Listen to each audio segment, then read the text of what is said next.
अब ज़रा हम तज़किरा कर लेते हैं बजट के हवाले से।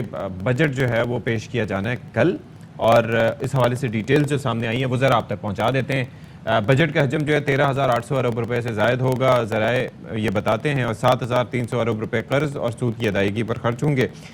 टैक्स आमदन 9,200 अरब रुपए हो सकती है। अच्छा, फिर नॉन टैक्स आमदन 2,800 अरब रुपए हो सकती है। फिर 1,300 अरब रुपए सब्सिडी के लिए मुख्तस किए जा सकते हैं, और ये बजट तजावीज़ हैं ज़ाहिर है। और तरक्याती बजट जस्ट इमेजिन 1,150 अरब रुपए का रखा गया है, बल्कि 1,100 अरब रुपए का बताया गया है। साथ साथ स्टोरी अपडेट हो रही है ना, आपको पता है ये भी होता रहता है कि आप पढ़ रहे होते हैं और साथ साथ अपडेट्स भी आ जाती हैं। अच्छा, फिर इसके साथ साथ एक और चीज़ भी है कि आइंदा बजट जो है वो और finance bill federal board of revenue 9 जून को फाइनेंस बिल पार्लियामेंट में पेश करेगा। वज़ीर ख़जाना इसहाक डार 9 जून को बजट तकरीर में फाइनेंस बिल के कुछ निकात से ऐवान को आगाह करेंगे। और क्या मज़ीद हो रहा है इस हवाले से शोएब निज़ामी हमारे साथ मौजूद हैं, उनसे हम बात करेंगे। अच्छा, जो तजावीज़ दी जा रही हैं उस हवाले से मैं आपको ज़रा बता दूं कि रवा माली साल के निस्बत आइंदा माली साल 1,900 अरब रुपए इजाफी इकट्ठे करेंगे।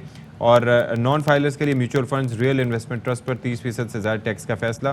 फिर दरामदी लग्जरी अशिया पर विद होल्डिंग टैक्स को बढ़ा दिया जाएगा। और तैयार प्रॉपर्टी सेक्टर की लेन देन करने वालों में नॉन फाइलर्स के लिए विद होल्डिंग टैक्स दुगना करने का फैसला है। रिटेल सेक्टर पर आए टैक्सेस, होलसेल पर आए टैक्सेस बढ़ाने का फैसला।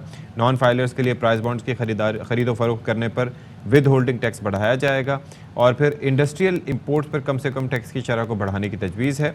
दरामदी अशिया पर विद होल्डिंग टैक्स की शिक 148 के तहत बढ़ाया जाएगा। और फिर ये है कि प्रॉपर्टी सेक्टर में प्लॉट की खरीदो फरोख्त जो है उस पर with holding tax non filers के लिए दुगनी होगी। और बजट में नॉन फाइलर्स के विद होल्डिंग टैक्स की शरह फाइलर्स के निस्बत दुगनी करने का फैसला भी किया गया है।